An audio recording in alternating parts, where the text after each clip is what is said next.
Welcome to the Business Awareness Hour with Lisa and the Music Man. Live from Studio C, here at Media Stations in Bohemia, New York. And good evening, everybody, and welcome to the Business Awareness Hour. I didn't muff it, even though You got it. in rehearsal we just did, or I just did. It's cold here in New York, ladies and Yeah. gentlemen. It is kind of nippy.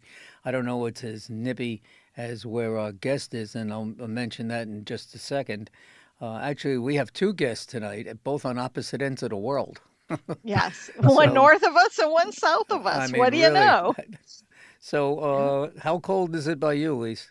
Oh, we've got it in the 30s and 40s today, and they're promising snow by Saturday. Yeah, we're gonna get some of that stuff too. You know, one of our Yep. guests tonight has no idea about snow and probably has never even seen snow. Oh, And she careful, you doesn't don't know her history. and she doesn't like no, we have no clue about her history.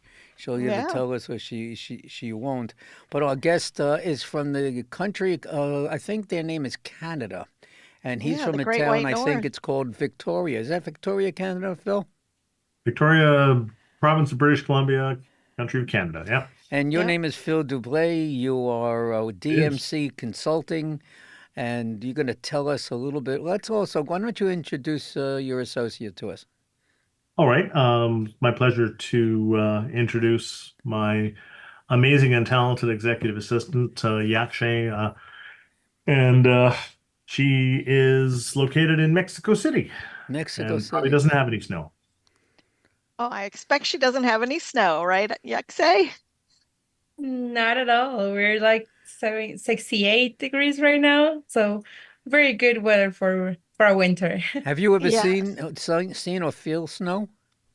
Well, I went to Vancouver a couple of years ago, so yeah, I went to the Okay. Whistler and we went skiing. So I've seen snow, but not in Mexico. All right. Well, Ah, that's good. Well, welcome here to the Business Awareness Hour. We thank you, and you feel free to join in and/or ask questions if you wish. You got a story, Phil, that I think we should start off with, or maybe you can take it from the beginning. And why are you in this business advisory world? Well, I'm a serial entrepreneur. I'm currently working on my seventh business. Cool. I've What kind of businesses do you have? I've had high tech businesses, a couple service businesses, some kind of unique service entities, um, a web-based business, sort of a range. And latest business is a business associated with solving the issue of slips and falls on hard surfaces. So there's an anti-slip product that one of my clients has that is totally amazing. So My helping. wife was in a retail establishment. Oh, I guess it was about 7, 8 years ago, and they Mhm. they did not have floor is wet sign, and she has 14 screws now in her right arm. Yep. oh, So I So know from whence you come. it's millions of dollars a day of injuries from slip and fall, but Yeah. that's not what I want to talk about. okay. Happy to chat about that some other time, though. Lots to know. Yeah. So, Go ahead. yeah, I was going to say, can you give us a little bit of your story and what got you where you are? Sure. I started my career in high tech and IT, and I my professional education is a professional engineer, but I morphed from that to business and finance, so some 20 years ago, and that's what I've been doing ever since. So I help small, medium business owners grow their revenue, grow their profit, and really build a business that can operate without them, so they can sell it for lots of money whenever they want to do so.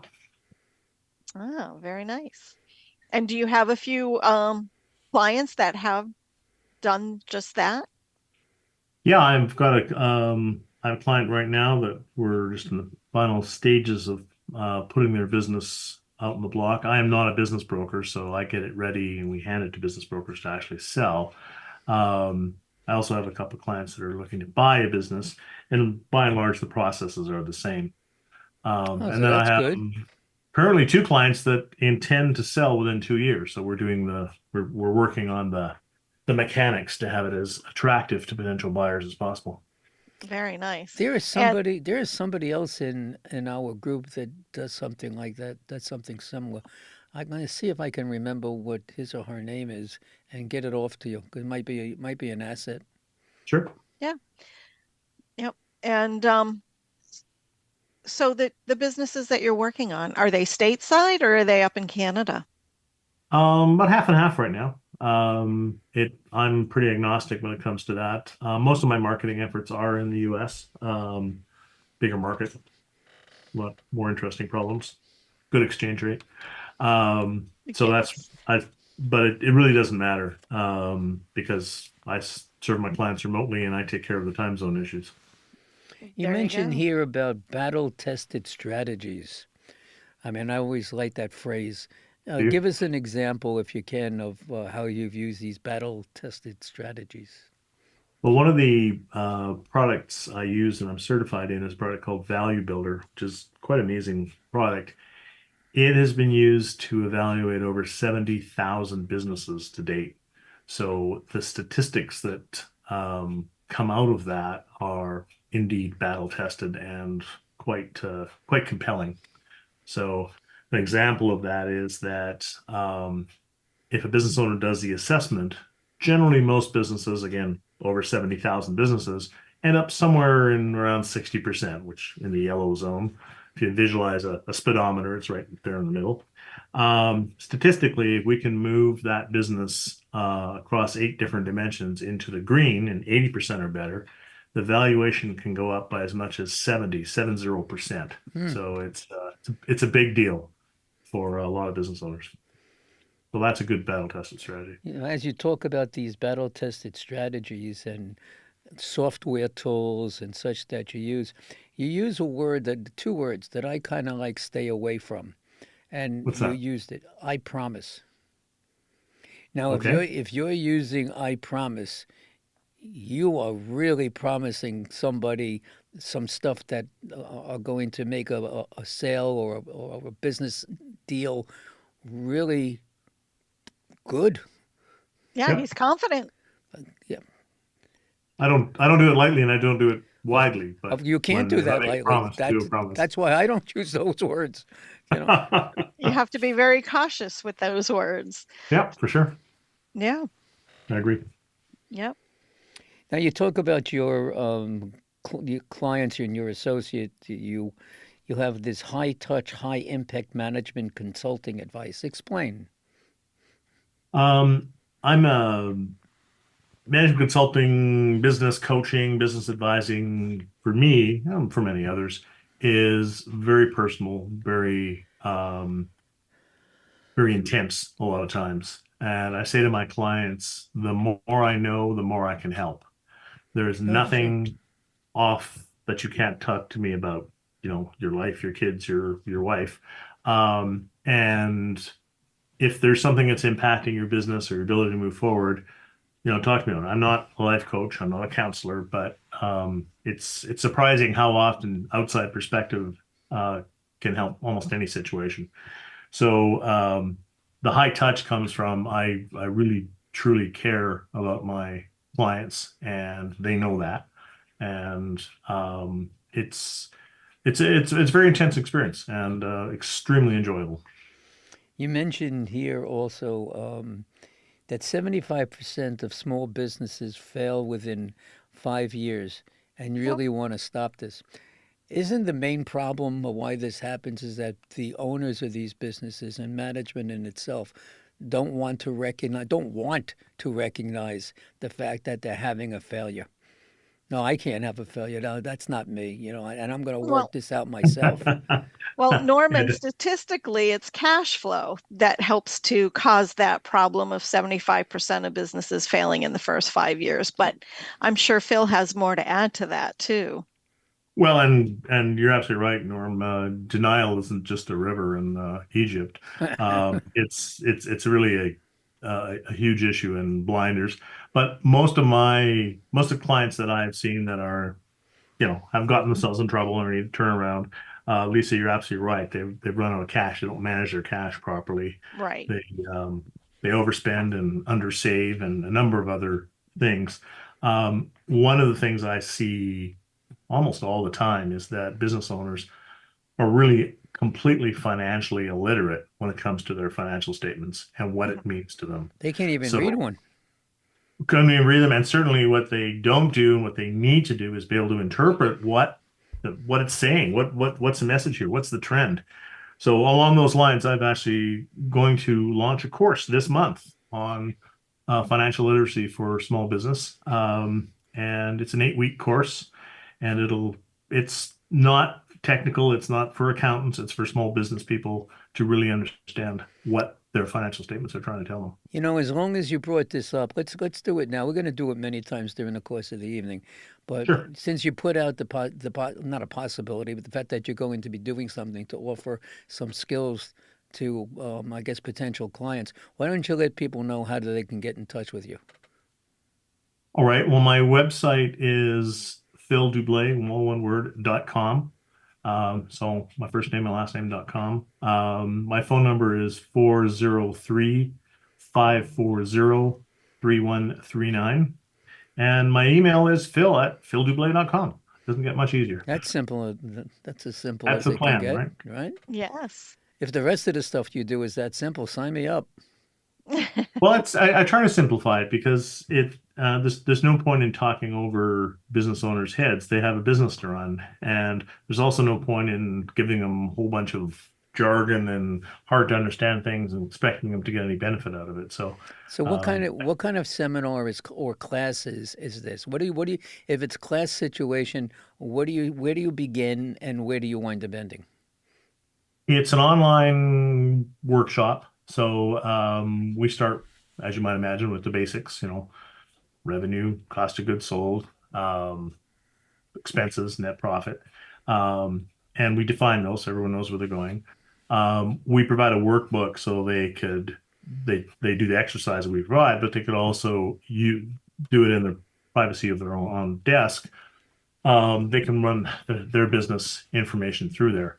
What I am going to find every time is that a lot of them don't have financial statements that are even useful for that level. So that hopefully will spur them on to ask their accountant or their bookkeeper at least some hard questions. Okay. Now now this is going to take place when? You actually help me out here. When's our kickoff date? January 25th. There you go. Oh, so in just 2.5 weeks. Yeah. Right, So cool. and it's going to be that's Thursday. It'll be that every Thursday starting then, and then for 8 Thursdays following In the evening or during the day?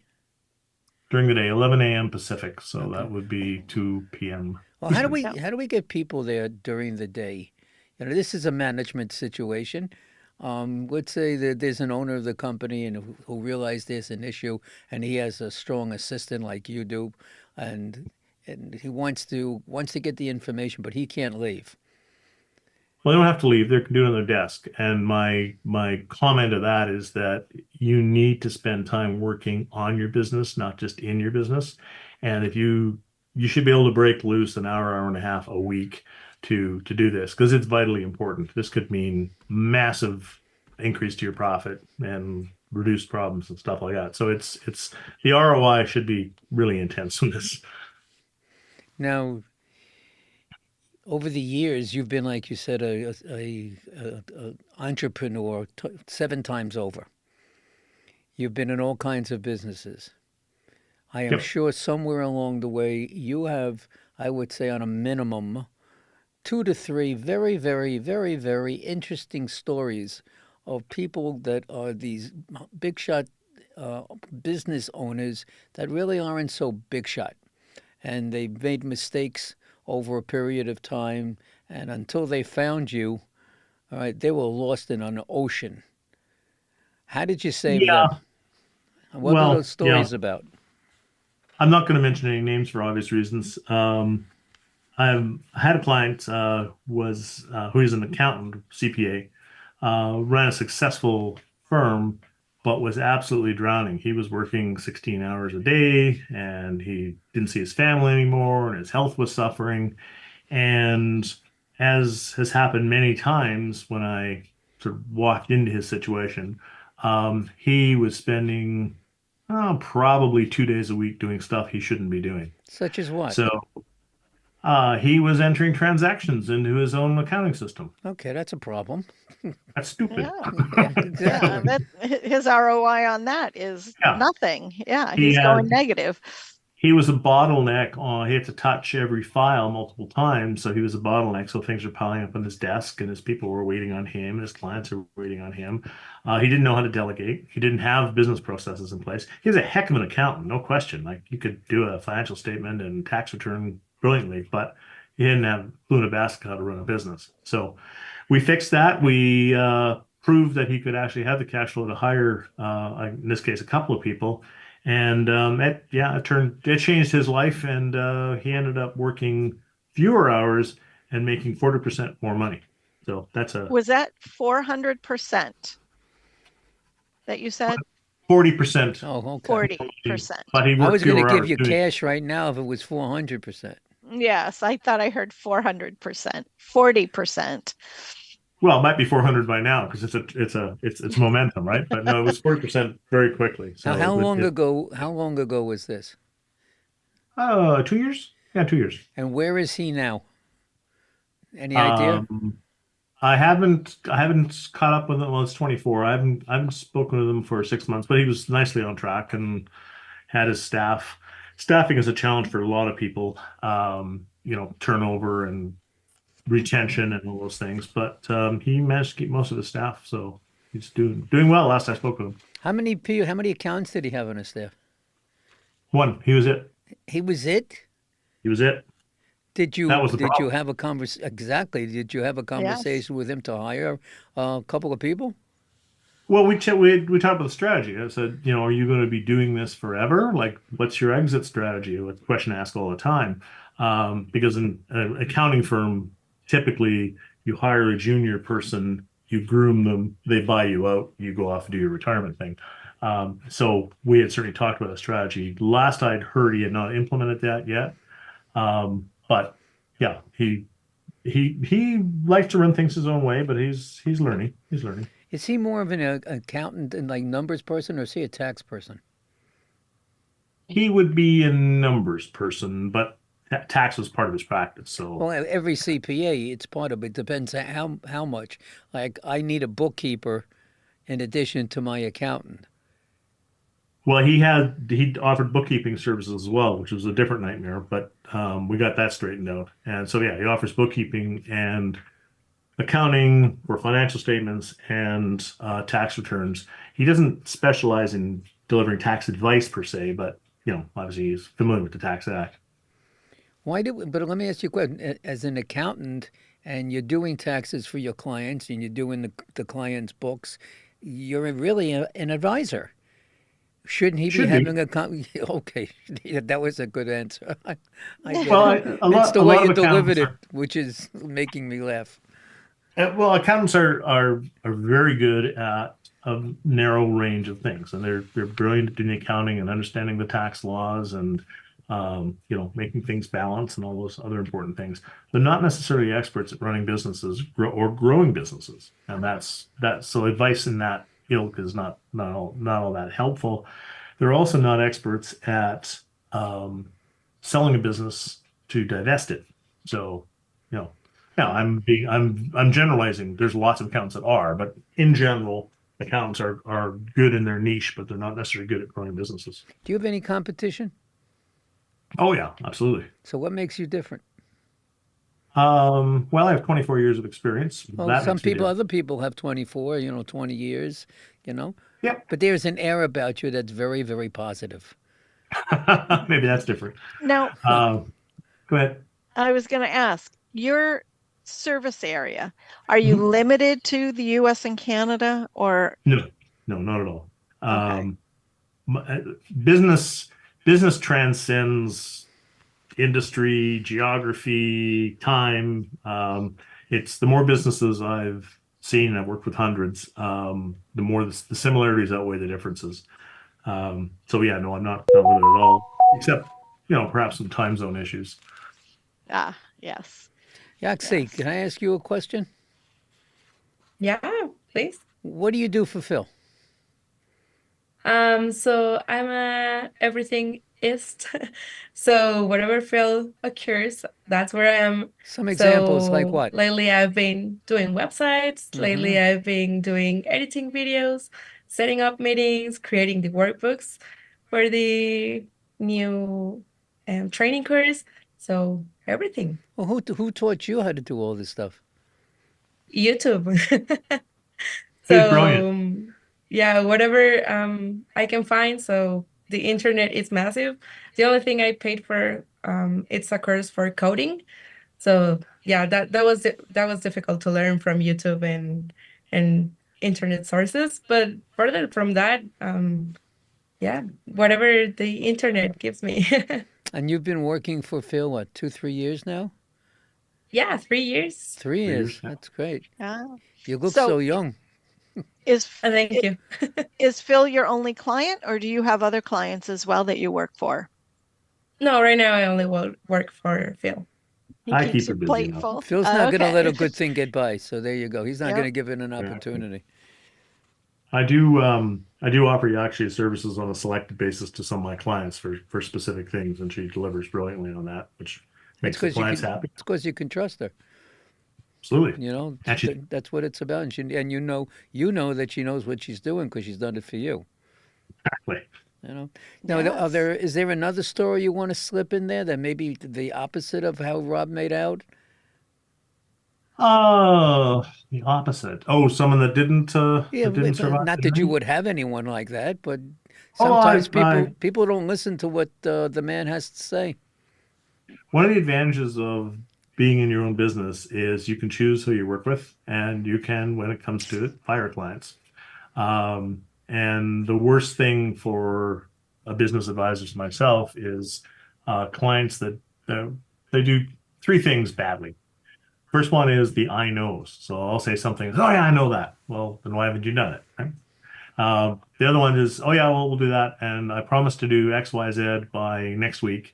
And then they don't do it. Doesn't Now, happen. stuff happens. I mean, but on a consistent basis, if they're not doing their homework, they're not moving forward, wasting your money, my time, and we're both frustrated. So that's not good. And then sort of as an overarching thing, I don't want to work with people that expect me to care more about their business than they do. Right? This has to be important to you, not just to me, that you move this forward. Better be right? more important to you, not you. I It mean, better your be. client. Them, yes, the business owner. Exactly. Yep. Yep. Yes. So, So, do you have any upcoming events, trade shows, or fundraisers that you would like to mention or share with the audience? well, the audience, the financial literacy course is the big upcoming event. I'm quite keen about helping as many people as I can with that. Yeah, I work with a well-known charity, but it's a local initiative, so I'm not sure that it would be applicable to the broad audience. But it's I'm on the board and the campaign chair for Easter Seals, BC and Yukon. Did I And hear we're- not-for-profit organization? Yep. Oh, okay. I got to speak to this guy that I know who does concerts and fundraising for not-for-profit organizations and see if I can suggest to have him call you. Maybe the two of you can have a conversation. Sure. Yeah, I'm not looking for more pro bono board work, but I'm happy to chat. Yeah. All right. No, this is a big project. We're raising $25 million to refurb a 50-year-old camp for disabled kids. It's Very nice. it's a world-class project, but yeah, It's going to take it's a while fairly to low. go into. That's good stuff. Yeah, Can I you? think our music man may have some ideas for you to help with that Gee, fundraiser. was I talking about him? I mean me? Who? Oh, Me? there's a How's possibility. that possible? No. Tell us. So, what's the best way for folks to reach you to get word on your upcoming event? The website, basically, do you have that URL handy? I do have it handy. It is phildublet.com. So PHILDOUBLET.com. And let's see, I He have actually has also put the actual financial literacy course registration in the chat, if that's helpful. That's Oh, great. okay. Yes. We'll Also, get and that the out phone there. number to reach Phil is 403-540-3139. That's 403-540-3139. And what you didn't know, Phil, is that while we're doing that, there's a flyer on the screen that people could Okay. get to watch, so they just don't have to hear it. They can actually see it and be able to write down the information. That much Smart. simpler. Now, in your background, what led you to become a business advisor? Were you tired of making all kinds of money and wanted to help some other people? No, quite the opposite, actually. I founded my first business and with a partner, and I didn't have a clue in the basket. So I say, I wish I had me at that when I founded that business, because I would have made a lot fewer expensive, painful mistakes. Um, and yeah, I made them all. I ended up going to the local university and taking an accounting course because I was never going to be snowed by an accountant again. So I had to understand what they're talking Good about. for you. I did the same thing for my lawyer and everything else. So having knowledge is power. And if I can help other business owners avoid going through the pain that I went through, that's a win. All right. Now, That sounds like it could be a good story for us to hear one day. a more advanced version. Yes. Oh yeah, well, I'll give you the condensed version right now. It's very easy. The first year that we completed, the first financial year, we sort of handed the shoebox to the accountant, and came back with some financial statements, which he didn't bother explaining to me. So, well, that's nice. And then we needed some bank financing or something, and the bank said, "Oh well, there's no retained earnings," and so I said, well, what does that mean? He said, well, that means all the money's gone out of the company. So I asked the accountant. He said, oh yeah, I just bonused it all out. I didn't. Well, that would have been nice to talk to me about, right? Yeah. So that's a very quick war story. Don't do that. Yep. You compensated yourself out of everything that you earned that year in business, showing no profit. Showing no profit and no retained earnings for rainy days, right? So anyway, that's just Yeah. Now, Okay. before we jump to break, did you want to say something, Lisa? Nope. Okay. Before we jump to break, just one other question, because we didn't get the complete answer. It was, what sets your business advisory services apart from your competitions? We got sidetracked a little bit. That's true. I have access to two world-class assessment tools and curriculum. Most my competitors do not. And these are, I mentioned the Value Builder system. I also have a system called Profit Acceleration System. Again, world-class stuff, millions of dollars of development gone into that software. There's a few hundred coaches like myself across the world that have access to it. So it's pretty specialized, pretty rarefied. And then I mentioned, or I said I have a ton of experience. What I tend to do with my clients, even if they're following a curriculum and learning stuff, is add a lot of value, because I find out about their business, and there's very few business situations that I haven't seen before.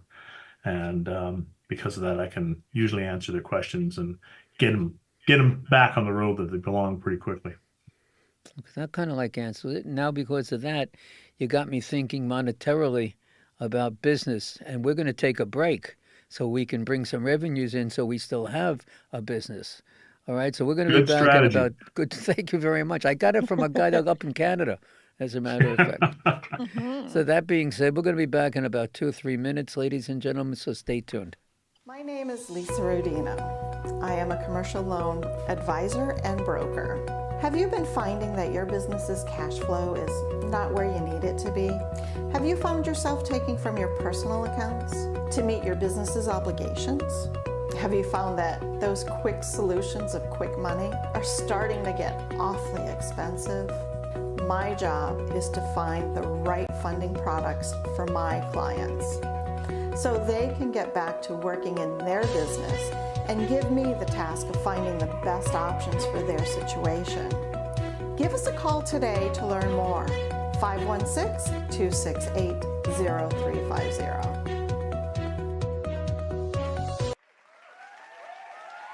Good evening, everybody, and welcome to Friend Entertainment USA. My name is Norman Wasserman. I am also known as the Music Man. Let me just tell you a little bit about Friend Entertainment. We put on concerts for charities, and we do that everywhere from New York to Las Vegas.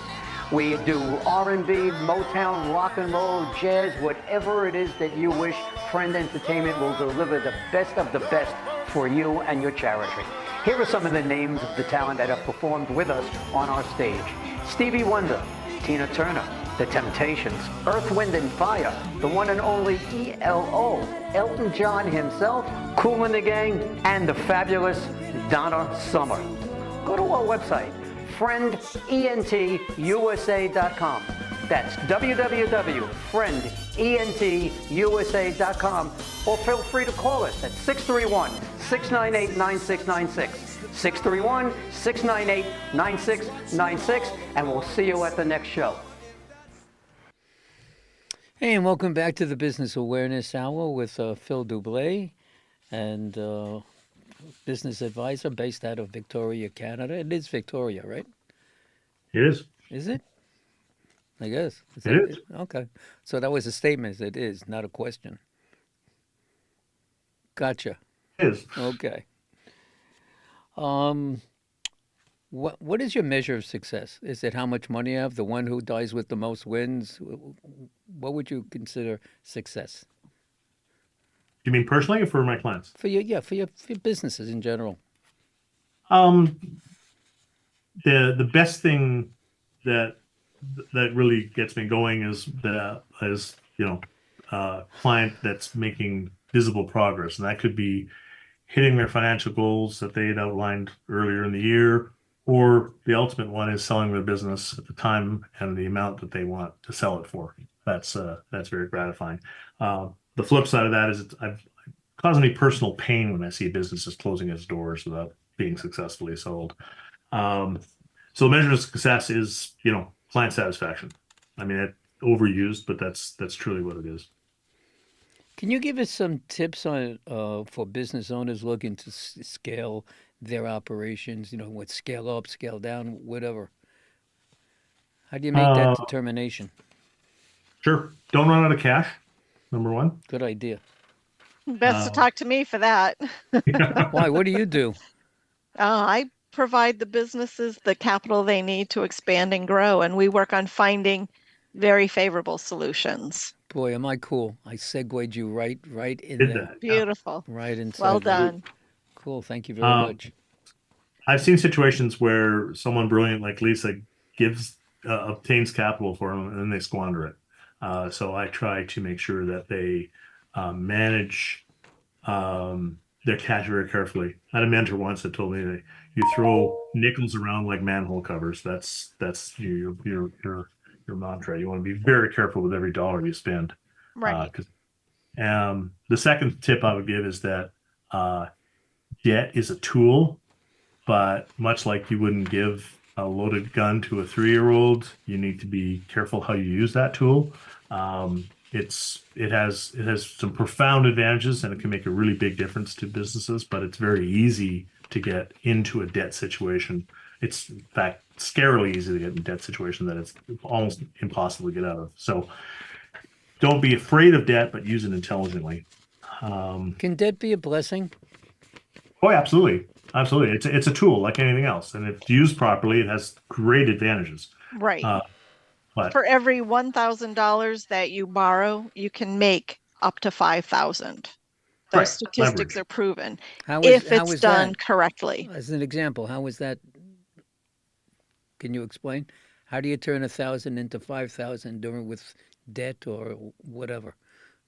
invest in business advising. No, I'm going to ask Lisa because she brought it up.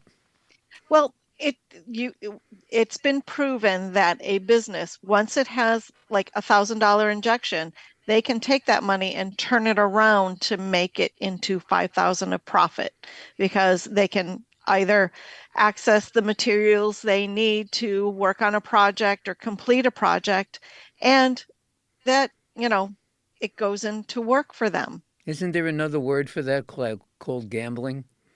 When you No, when you no, put no. down $1,000 and you're leaving the table with 5,000? Not in this game. This is the Roll those game of dice. life and business. You We're, got we're one not dice bringing throw. that money.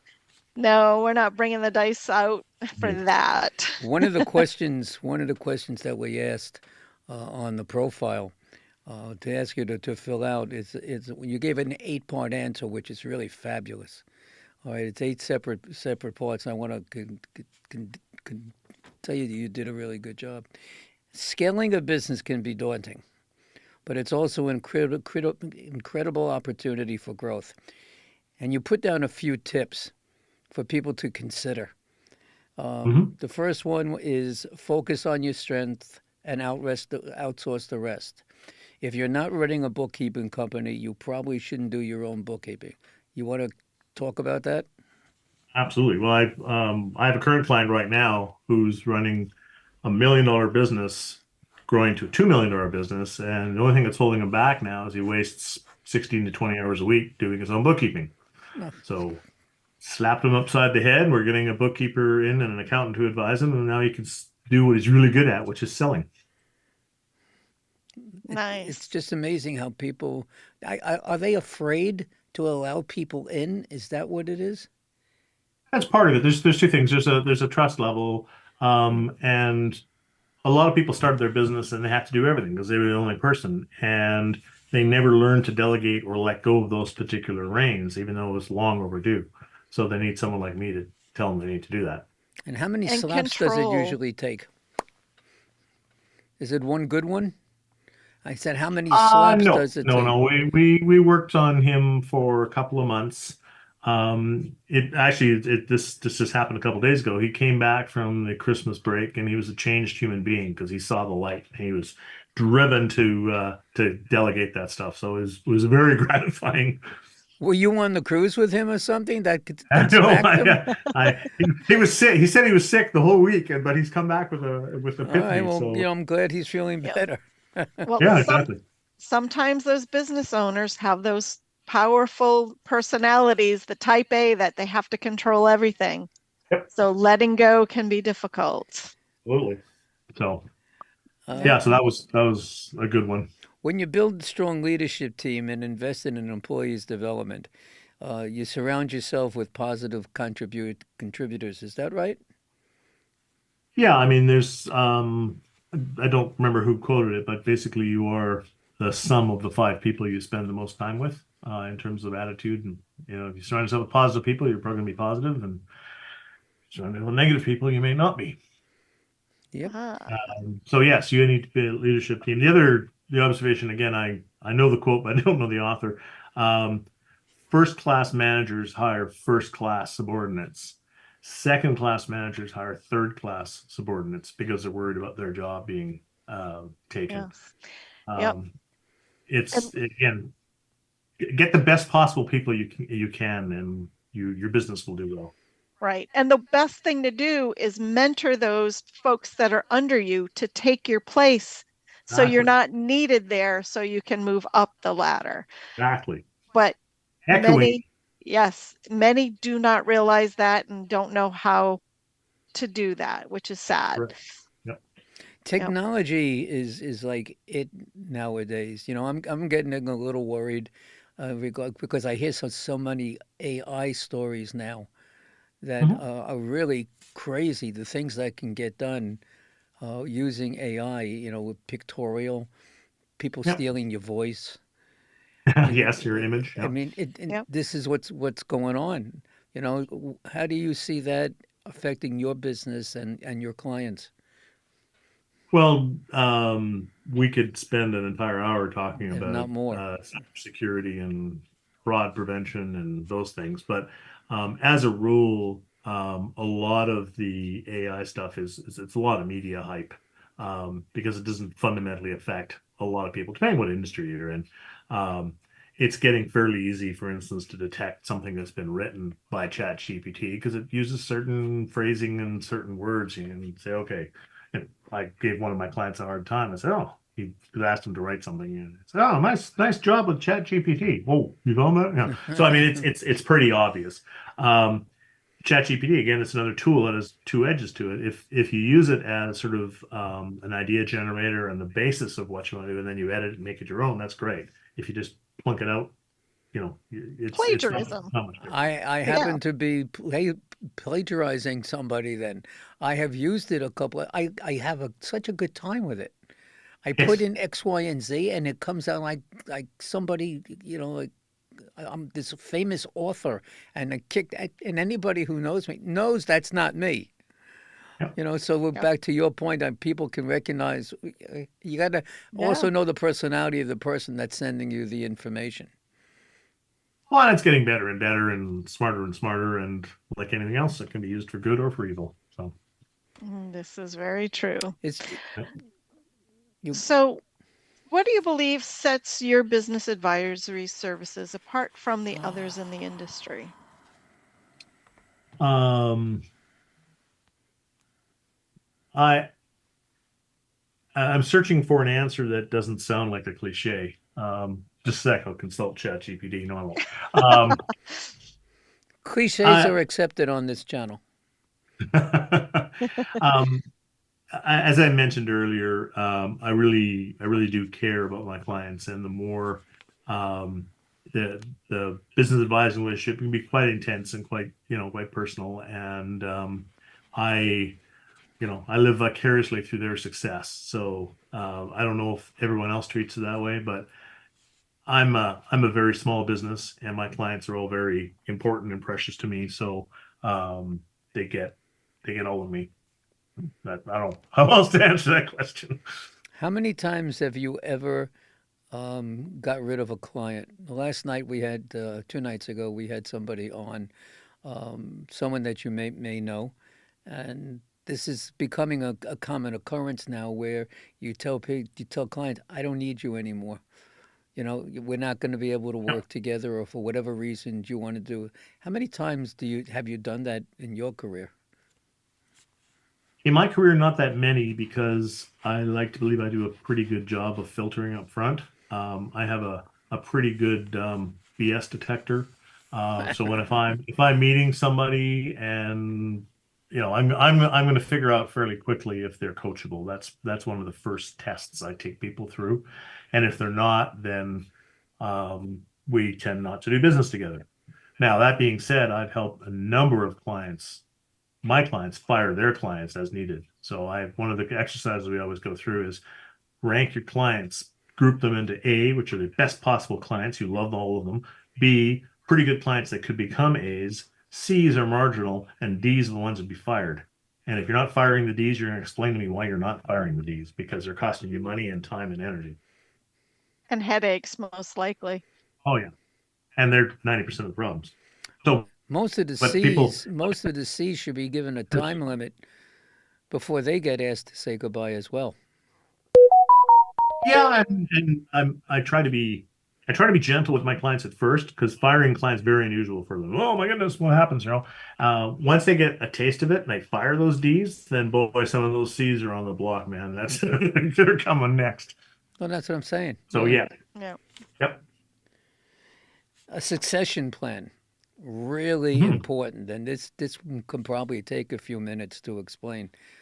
Each succession plan is different. Somebody dies, the wife wants to take over. There's a son. The other partner doesn't like the son. They don't get along. How do you work this? And how many attorneys does it get involved with putting this new succession plan together? Well, this is part of a strategic discussion I have with each client. Say, okay, what is your exit plan? What do you want to do? Do you want to, keep working until they take you out of here feet first, or you want to sell this thing, or are your kids going to buy it, or what is your plan? So I helped a client just late last year, and the father is selling the business to the son, but there's 2 other siblings involved. So I said, okay, you got to make sure that it's equalized. So they're going to do a freeze of the value, and it's a whole bunch of complicated stuff. But it's planning, and it's succession planning is the key word there is planning.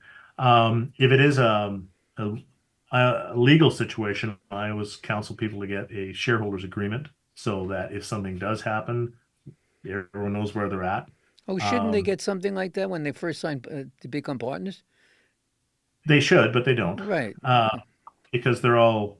My phrase about that is that if you're planning on getting married, let's discuss divorce right away, because not everything goes the way you want to. I've helped lots of clients had to, get rid of a partner because the partner was not doing anything or costing them money or another million things. So yeah, no, succession planning is really important, both on a positive and negative thing. So yeah, certainly a partner dying without any support for the estate is bad, because most spouses don't want to be in the business that their late partner was in, or can't be in the business. And then, yeah, what are you going to do for your retirement? How are you going to move forward with that? We have an ebook on that, actually. That's basically planning your exit. That we call it the freedom point. That's a value builder term. So that really talks about how much is enough. And once you've got there, UK, you said that's enough. So at some point it becomes greed or something like that. And now, do you suggest that they have the key man insurance in place Oh, of course. for each of the owners so that the spouses don't have to come in and start working the business? They can just take the settlement and be done. Yeah. The probability of success if the spouse has to come in and work is very low, but the business will probably fail. Right. Very general statement, but that's Yep. often the case. So yeah, having insurance is cheap and extremely wise to do. hmm Yeah, But right. also a valuable piece to have in place. Yep, Right. very true. It's also Yes. important for hence the sexist term key man insurance, but for the key employees in the organization. If you have a production manager, somebody who's vital, you should get insurance on that said person. I had a key employment policy back in the day in the business that I was. They wanted to. I don't know if they wanted to lock me in a closet, or they wanted just to let me keep on making money for them. But either which way, I had a plan, and the plan turned out to be a good one. For all concerned. We are running close to Quickly the out of hour, time. but we still have about 10 minutes. I think it might be a good idea. Let's jump in to the website. The website. Yeah. No, I have your website up, and it looks like the front page, DMC Management Consulting, creating high-value exits from sustainable business growth. And I Sounds see, yep, and it looks like exit your business, start here, versus grow your revenue, start here. So you have two different avenues we can go. Which shall we start with today? We don't have too much time, so pick the one that you think. Okay. I have the exit your business with a higher valuation and make it more attractive to buyers. Right on. So that looks very nice here. Now you have schedule a discovery call, and does the value builder system work? Tell us about that value system. Brilliant piece of software, happens to be Canadian, but that's the software that's been used for over 70,000 business transactions to date. Been around for 12 years. I actually spoke to a gentleman in New York a couple hours ago. He had just been exposed to it. He has 30 years of banking experience. He said it was the best piece of software he's ever seen.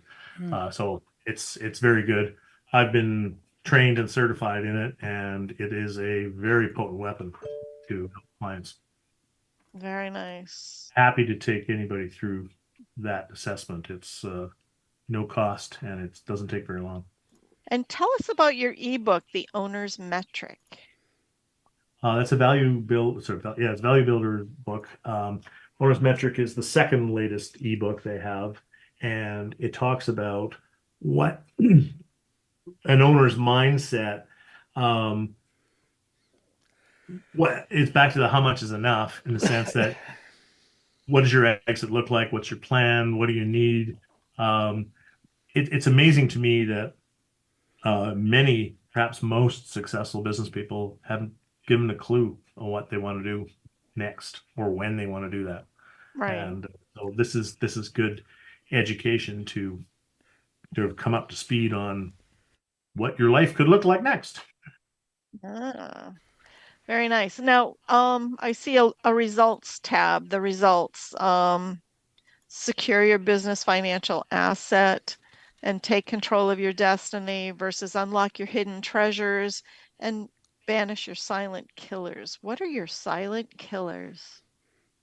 What's one of the things that pops out of the Value Builder assessment, and some of those are poor marketing, over dependence on a single employee or supplier. Ah, Um, there's a handful of them, but yeah, they're people get used to just marching along the road. They don't necessarily see those things. right, Now, right. can people buy your book? No, they can get it for free. All they have to do is contact me. Oh, let's do this. How does people get your book? Just send me an email, give me a phone call, or hit the website. Oh, you took the easy Okay. way out. And what's your number?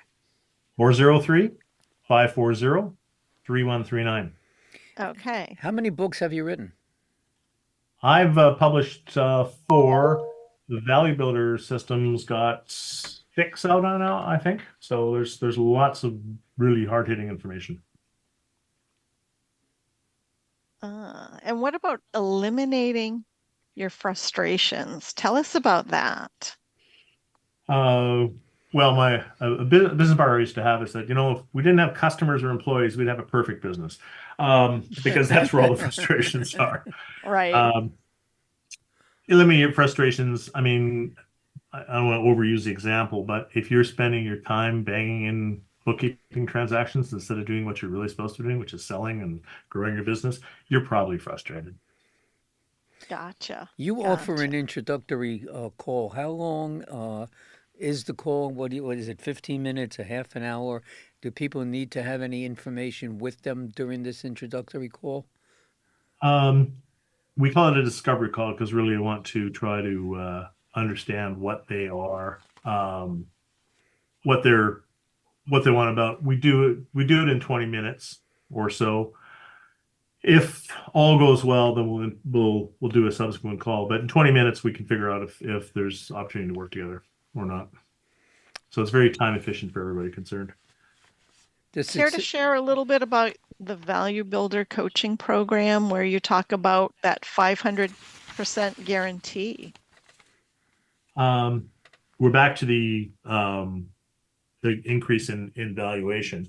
Value Builder measures your business across 8 different business drivers, and what will happen when you do your assessment is you'll have different scores in each one of those 8. The engagement process basically creates a roadmap how to move all of those needles to at least 80%. So ones that are there, we don't have to mess around with, but the ones that are in the yellow or God forbid the red, we need to move them forward very quickly. So it's a methodical roadmap with lots of curriculum and work to be done to move forward. It's a year-long program. So I tell people, you're turning your business around. It's not, don't come to me and say, I want to sell my business in 3 months. Help. This is a year-long program. If you do it methodically, you're going to get the results, but it's not a quick fix. You mentioned inside the website is a section there where it says schedule an introductory call, that we understand how to develop compelling offers. How do you do that? How do you develop compelling offers? Compelling offer is part of something we call a market dominating position, which probably don't have enough time to go through in depth. But essentially, a compelling offer is what's often missing from most people's websites and internet presence. So throwing your phone number up isn't a compelling offer. A good example of a compelling offer that we teach is create a white paper that gives people the 7 most important things they need to know about buying services in your industry. That's a compelling offer, and we'll do it for free. So who's going to say no to that? That's an example. Not I. Exactly. You have a training video, how we raise our prices without losing a single customer. We actually have a 52-week video series, which is coincidentally one a week, and that's part of our electronic learning management system. And we call it a virtual MBA. So we can sign people up for that, and they'll get a new video every week, and they'll learn a lot. That is certainly worthwhile. Oh It yeah, certainly is. great reviews on that, and it's extremely cost effective, and it's easy to do because it's online on their own time and those things. And they could do it on their own, or they can do it combined with a coaching program. Well, it's Either about one. that time. So if people Yes, want to it get in is. touch with Phil, please give him a buzz at 403-540-3139. That's 403-540-3139. You did super job tonight. You know, I sit opposite you, or let's say, you know, online at the meetings that we attend, whatever, and you're basically a quiet guy. You know, you're not so quiet, and you got a personality, and that's really cool. And volumes of information for Volumes. everybody.